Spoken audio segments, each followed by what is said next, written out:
Okay. So today it's all about, we're going to be talking about the sporting growth in Singapore. How the youth of today, the future of our nation are being groomed, as you would say, in the sporting industry. And who do we have on to talk about that? Well, we've got some incredible guests joining us today. One of them, a former sporting athlete from the Singapore Sports School. That's right. She was from the pioneer batch. One of our hurdlers and sprinters, Dipna Lim Prasad. She'll be joining us a little later in the show and bringing us through a workout, no less.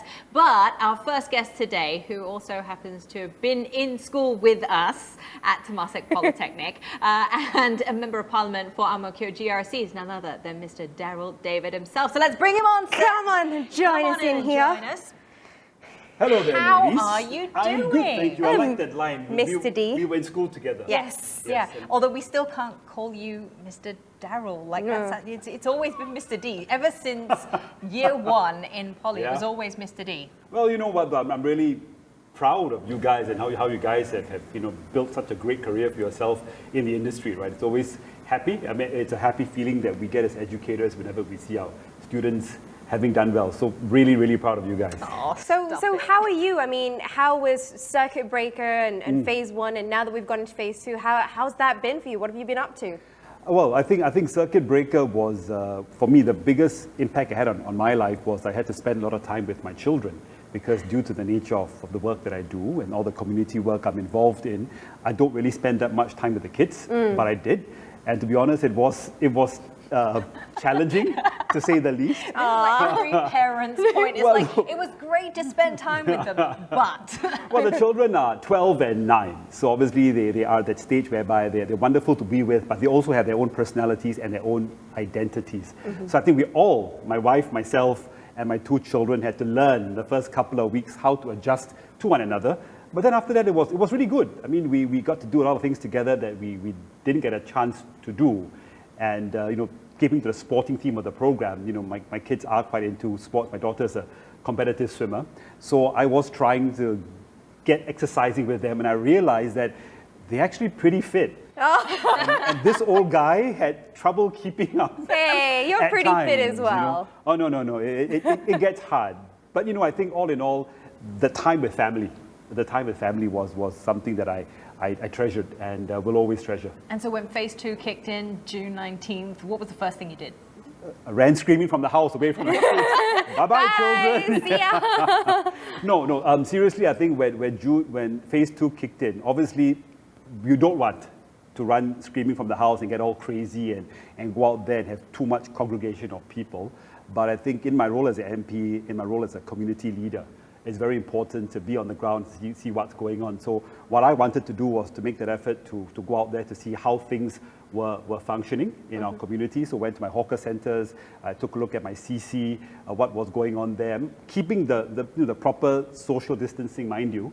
But it was good to see that generally people were mindful of keeping their distance. But you could also see a sense of relief that people were able to go out, interact with each other, have a cup of coffee, then put the mask back on, of course, eat at the hawker center and then put the mask back on again. Just see different people out of the household. Indeed. Yeah. I think social interaction is so critical and crucial for us as human beings. We sort kind of of a bit took it- weirded out by it. I mean, you see people and they're just like, oh, in the supermarket, I see you on that side. Just like giving you It's almost like this invisible barrier. So being a member of Parliament, obviously, that wasn't always your career. I mean, you taught us in school. That's and right. You were in showbiz, the media. How has that transition been for you, going from showbiz into a member of Parliament? Yeah, well, I think the important part in between that was me being an educator, because before I entered into the media industry, I'd always wanted to be in education. And that was one of the things that I always wanted to do. But, things came along while I was in university, and then I started my career in the media industry. But after a few years there, I went back to do graduate studies again, and then I joined Temasek Poly. I think it was in Temasek Poly where I really felt... Where you met some of your favorite people. Indeed, some of my best students. Oh! Yeah. Namely, the batches from... Never mind, the famous Latimer sisters, of course. No, but I think what struck me then was the fact that the Polytechnic allowed a pathway for for students, for young people who learned differently, to still continue their education journey. Because, traditionally, we were always very much an exam-based academic system, right? You do well at your PSLE, you go to these schools. You do well at your O-level, you go to these top JCs and so on. But I'm very happy to say that the Polytechnic, and it's all the more so now, is seen as not so much as better, superior, less superior. It's more of a different mode of studying. I mean, you guys know this because it's just teaching young adults and teaching students like yourself in a different way. And when I saw that, that really got me inspired to want to work more with young people. And then that, I guess, naturally led to more involvement in the community, more involvement in grassroots work. And that led to my role now as an MP. So it was really transitional from being the media to being an educator to becoming a member of parliament. But you're always still reaching out to that youth level as well, especially like in the sporting scene at this point as well. Mm-hmm. I think so. I think it's important to try to connect with the youth, with young families, with young adults, because they are the future of the country. Now, I can't claim to be as savvy as the two of you here are with certain devices or certain platforms. But I think it's not so much about the hardware, but about the hardware and about the ability. No, I mean, we love you too. This I know. Am I doing it correctly? Yes, okay, yes. Okay. So when I say that, what I mean is that if you have a heart for working with young people, young adults, guiding them, mentoring them, leading them in their journey, then that will come across. And whether you are 35, 45, or even 65, it's about being able to connect with a certain demographic, in this case, youth/young adults, and being able to work with them and guide them along. Because, the term youth really spans anyone who's, say, in a tertiary institute, to even someone who is in their late 20s who could already be a parent themselves. You're still considered a young adult, right? And the National Youth Council will look at 35 kind of as that cutoff point. Oh, thank goodness. So you're both. Am I still involved? Yes. You are just about a youth, Kelly. Yes, just about. about. You're like Okay. 15 or 16 still. I or know. something like that, Yeah, okay, all right, we'll calm down right there. We're going to go for a short break, but when we come back, we've got a youth who is also a young parent who'll be joining us, product of the Singapore Sports School Pioneer Batch. It's Dipna Lim Prasad joining us just after the break. Don't go away, this is Kickback with Kelly and Barbara.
To Kickback with Kelly and Barbara. Barbara's popped off because I've replaced her for someone much taller and much more athletic. Shh, don't tell her I said that.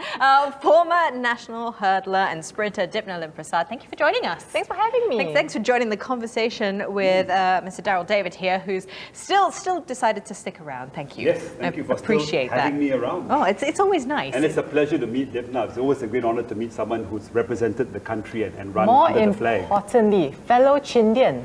Fellow Chindian. Fellow Chindian represents. We're all Indeed, about yeah. diversity here, you go. guys. There we go. Checking off all the boxes here today. So, Dipna, no longer competing. No. No, but No. you've taken up another role. You are now Yes. mother of a very, very handsome little boy. Thank you. Yeah. Yes, chasing him around. So training still put to good use. Yeah, exactly. Yes. It must be very, very practical to now be able to put all the things that you did as an athlete to now just looking after your child, Yes. which is just as exhausting, I'm It- sure. Yeah, no, training is still more tough. Like, which is why I think the transition was not as rough as people described it to be. Yeah, it's been really quite a joy, honestly. Okay. Yeah. So tell us a little bit about the Singapore Sports School. You were from the Pioneer batch, right? Yes. So we won't say how long ago that was. I was gonna mention anyway. So I enrolled 2004, first batch, Sec 1, and it was really pivotal in my whole athletic journey. I went into the sports school trials at primary 6. The head coach at the time, Rainer Paul, really saw my potential, and he picked me up. I got selected to go in, and I was actually the slowest in the batch. I couldn't get us individual events at national schools, but it took me one whole year of foundation work at sports school. And Sec 2, I was a gold medalist at national schools. And so it was really that their ability to talent spot and talent ID me, see my potential, and then really groom me. And so from there, then benefiting from the tutoring system as well, I skipped 2 levels. I took my mother tongue, which is Mandarin, believe it or not. 太好了。yes. And and I could really focus on training, and that really helped me break through to the national team. I was in the age group teams. I was the youth record holder and the junior record holder for my event at the time, 100 hurdles. But it really took those 2 years for me to break through to hold a national open record. And I think if I went through the traditional route, I wouldn't have had such a long longevity in my sport. I was in track for 17 years. That's quite Yeah. long for track, Yeah. right? Like, I mean, usually you would take a track athlete. What's the usual lifespan? It Okay. usually Like most, exit by like your early 20s. So worldwide, track is actually quite an old sport. We have world champions coming back after pregnancy and things like that. They're winning at the world level at 30s. But in Singapore's context, we see the attrition rate really more about 18, 19. So unfortunately, it's a lot shorter lifespan in Singapore. Yeah. But it is very important that we do harness the talent at a younger stage Yes. here in Singapore. Now, Mr. Darryl, you're a national youth council member, and you've been supporting the youth especially in the field of sports for quite Yes. some time now. So, what do you think the importance of starting sport young is? Well, I think critical to that must be a mindset shift on the part of the parents to see sport, first of all, as something complementing their child's overall holistic education, not something in competition with their child's academic development. It's true, we have a system here in Singapore that places a lot of burden on children and parents, and it is zero-sum game to a certain extent because you have to juggle your schoolwork, you have to juggle your sporting activity, and I see that now because my daughter, as I mentioned earlier, is a competitive swimmer. She's in primary 3, and I'll come to Dipna for some advice later on how to handle a young lady who is a competitive sports person. But I guess the point I'm making is that parents have to be able to see sport as something that fits into their child's life. And as they grow older, I think our system has provided options. As Dipna is one of the beneficiaries of a system whereby in a place like the sports school, I think you have a bit more breathing space to do your sport, your studies, and because you also stay on campus, is that right? And that helps a lot, say, taking off 1.5 hours of traveling time back and forth. Yeah. And that time can be so important to let the athlete rest or to do a bit of study or just to space out Yes. because it's pretty intense. So I think we have made progress in this area, but you need parents and even children to think about where does sport fit in with my overall plan. And sometimes the sacrifice also has to be that the sport you do may not necessarily lead directly to financial gain. So everyone knows, right? You do well in a sport, you go off, you win, say, an Olympic medal, and that's great. And you do have a certain amount of financial, I would say, reward. But you forget about the years of your own money you put in to get to that stage. It's true, and you know? it is an investment. I think, especially depending on the sport that you take on, sport can actually be very expensive, Oh, from it your can. equipment to the Indeed, training and indeed, the it can, coaches it and your can. nutrition and all of that. But Dipna, as someone who has benefited from the sports school, but it's obviously changed a lot since you were there, how is the future looking for our budding young talents now compared to when you were there? I think, okay, as athletes, we always say it can always be better, there can always be more. But I think looking back, my husband was a national athlete as well. So in the early 2000s, when he was, an up-and-coming talent, comparing to my time, I already benefited so much more. There was so much more support in terms of like Sports Singapore grants, with Sweat Scholarship, with the Final Push, and now with NYSI that's come up, National Youth Sports Institute, they have opened up the doors to give other youth athletes a lot more access to sports science, which then equips them and empowers them as athletes and individuals, because then there's mental skills to help them cope with the stress, and it's really quite stressful to, like, let's say, skip school for half the year because you're overseas competing at training camps and competitions. So learning how to balance all of that and then equipping them with the technology and technical know-how of like how to be more efficient in your sport with biomechanics help, for example, I think it sort of gives us a higher platform to start off from. So it's quite exciting. This took a whole very technial turn that I I'm wasn't so sorry. But I think it's sport true, though. In fact, I was going to science, ask that question for you, Dipna, because you are a mother now yourself, and we talked about parents changing mindsets and wanting to support their children in their sporting journey. So what advice would you have, say, I guess for me and for other parents out there whose children are taking more than a casual interest in a particular sport, pretty good at it, they're going at it, training, like I told you, about 5 times a week, 50, 60 laps in the pool every time. This is really a very personal question of like... So, but what then could parents and families do? Do you have any advice for us? I think it's really just taking the time to try and understand what your child's going through. So supporting them, going down and supporting them at competitions, giving them some space as well, because sometimes they don't know how to express how they're feeling as well. So it's really just giving them a safe space to go, you know what, I'm here, whatever you're feeling, you can just sit with me, you can talk with me if you want to. Just giving them a safe space and just trying to understand, like, for example, when I was a junior athlete coming up, my mom would try to understand my event. So she would come down and I'll be really upset after my race, and she'd go like, oh, why? I'm like, oh, I didn't do well, I missed, I didn't get a PB, and I missed it by like, I was off by like 0.5 seconds. And then she was like, first start, what's a PB?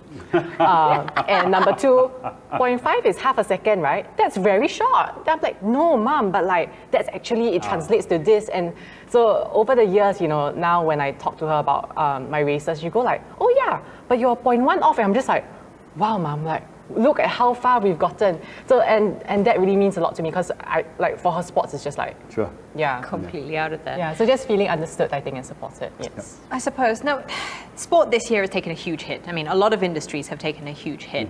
But I think for a lot of our young athletes, with the Olympics gone this year, there's obviously a group of athletes who will not get a chance to compete.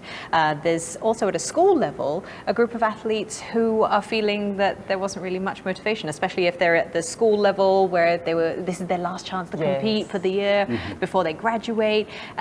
What's the impact that COVID has had on our budding young talent?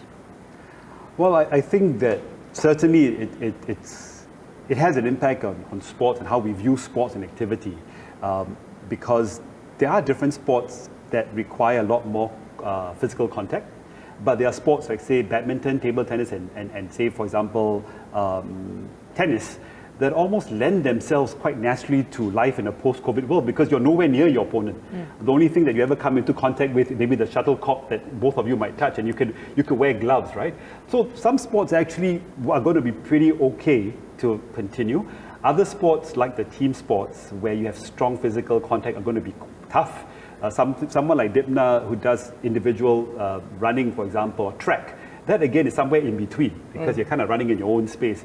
So I think different sports... Depends how far you leave them behind. Exactly. And she just looks in front. There's no one in front of her, right? So everyone's behind her. So I think it will depend on the kind of activity you do, the kind of sports that you play, and then it also leads to the whole part, the aspect of spectators being involved. So I think it's not just about motivation for young athletes, is that what will sport be like moving forward in terms of spectator participation. That's true. So then what can we do as a community? What do you think from an athlete's perspective, from a member of parliament's perspective? What can we do as a community to support sport? I think really just follow your favorite athletes on social media, just connecting with them, interacting with them, because I think, you know, a large part of the time when we're overseas, we're really, as cliche as it sounds, we're really doing it for the country. We want to fly our flag high. Yeah. But, and it sometimes is a little bit lonely because you feel like it's just you on the track or you wherever you are, and you feel alone. But you interacting with us and speaking to us, you know, especially during the mundane day-to-day where the real hard work really goes on, makes us feel that we're like, hey, you know, Singapore has our back too. And that's really nice. So I think just cheering each other on, having that conversation and then building that community together, I think that really makes us really feel like one team Singapore. I think it's using different platforms to continue to promote our sports and our activities to our people. So I know the school sports games is such a huge thing, right? The whole school goes down, everybody supports, and it's such a wonderful, encouraging moment for a student athlete to have thousands of people cheering for you, cheering for your school, and running for your school. Now, I don't know when we can ever expect to see that again, but certainly we can leverage on technology. We can have e-platforms. We can perhaps see how we can broadcast, webcast, live stream some of these activities that will still allow us to reach an audience, that will allow the athletes to also feel encouraged that of course, you don't just do this for the audience, you do this for the love of the sport, or for the love of the country, like Dipna said, or for the love of your school, to represent your school.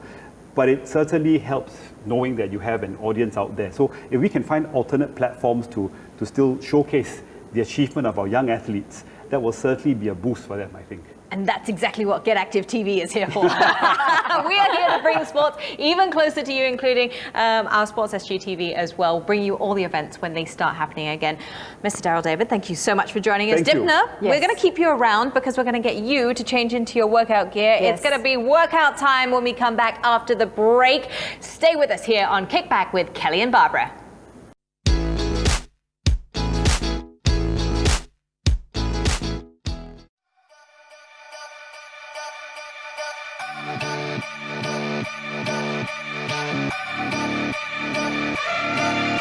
Step right up, draw the next card. Be one of the brighter animals, so get along with everybody else. Is this ship sinking? I've been thinking. Always sinking. I've been thinking. Been a little time to get along.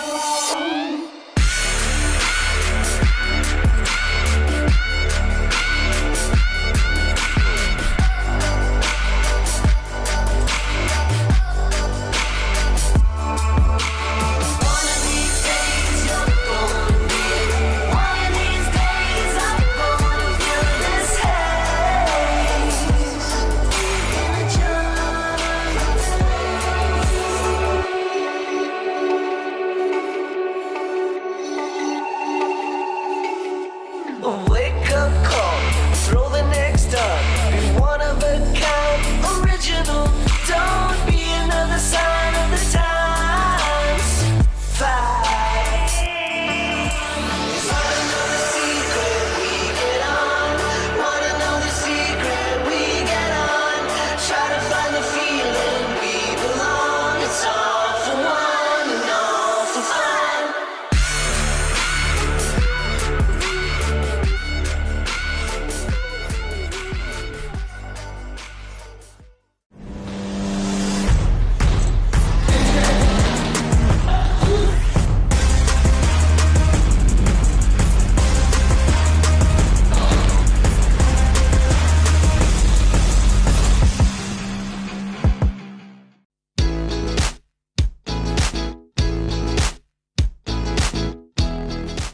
Welcome back to Kickback with Kelly and Barbara. I'm back. Dipna is still with us. She's I going to be am. leading us through 3 exercises for our little sweat session. What do we got? We've got half squats, planks and glute bridge. So we're doing 40 seconds on, 20 seconds of a rest. If you're doing this at home, make sure you join in the action. If you want to do it later on, you can just repeat it several times through to get a really good sweat. Dipna, are you ready? Yes, let's go. Okay, let's go. First one. We're going to take your lead. We're gonna go half squats. Ready on 3, 1, 2, 3. You're gonna go down. Make sure your bum goes back, and we've got a nice parallel ties to the ground. And if you find this too easy, you can do jumps like this. Just keep swapping over. Wow. Or, You can do it. I'm gonna. you can hug a weight or hug your baby. This is what I hug my baby when I do this at home. Yeah, you see, that's the thing. When you have a kid, you've got an automatic weight. Yes. And it gets more and more challenging as they get bigger. And I do older. love how in sync we are. Yeah. Like, you've got to Love admire it. that. This is a good pace. Okay, we've got 10 seconds left. And you will definitely burn And up a sweat. breathe. And 3, 2, 1, and we get to rest. Okay, so what's the next one? Okay, we're gonna do planks. Obviously front planks if we can. If it's a little bit too tough with your elbows, you can do a high plank, like a push-up position and hold. If it gets too easy, you can do shoulder taps, you can do side planks, you can do lots of variations if you want. Ooh. But let's keep it easy Let's go with just the- a front plank. Front plank. Down on our Yeah. Elbows. So again, if this is a little bit too challenging, we come up to push-up. If we want a little variation, you get bored, shoulder taps. I'm gonna go back down. I was like, oh, we're all clearly feeling the Mondays today. So you can also, I like rocking backwards and Yes. forwards on this one. You get a nice calf stretch while you're doing it, activation of the core as well. Whew. Okay, we got 20 seconds left. Don't worry, guys. I'm keeping time. Playing it cool. I'm playing it cool, but I'm just holding my breath. So no one can hear the loud breathing. Always breathe. 5 seconds. We got this. I'm starting to feel the quiver. Ooh. Oh, And hold time. strong. Yes. Okay, very good. Okay. Last bridge is one, next, glute right? bridge. Yeah. So I'll do little. Okay. So starting position. Yep. We've got a nice little 90 degree. We're gonna lie back down. Okay. Okay. And I'm just going to do this at an angle. yep. And then push up so the contact points are your shoulders and your heels. Are we supposed to push up now? Ready? Yeah. And let's go. So you've got a nice straight line from your shoulders all the way up to your knees. If this is getting a bit too easy for you, you can do a march. So you can lift up one leg and then bring that bow down and then switch up. And what should we do with our hands? Oh, Just want to we can kind use of it press as them balance. into the ground. Yeah. Press them in balance. I always have awkward hands. Put them on your hips. You can use, you can hold a weight plate or your baby again, and above your chest. Lots of options again. Always for want to you. make sure that you're just kind of squeezing those glutes up. Yeah, and when if you're doing the knee march, you have to make sure that your hips are always level and you're not shifting around or wobbling too much as well. Sometimes keeping your hands just on the hips. Yeah. Just kind of making sure that they're not rocking back and forth. All right, we got 5 seconds. Woohoo! In 3, 2, and 1. All right. Thank Nicely you so done. much for that. That was a nice little sweat. Remember, if you're doing this one at home, you can repeat it 3 or 4 times through to get a good, like 15-minute workout. You'll really start working up a sweat. I definitely did whilst I was doing that one as well. We are wrapping things up here on Kickback with Kelly and Barbara. A fab show to come on Wednesday as well. If you are a circuit baker, maybe you want to tune in. We've got some advice coming your way from those who have had to transition from their careers. But we say thank you very much to Dipna Thank for joining you. us. Thank you for We having will me. see you again on Wednesday. Bye-bye.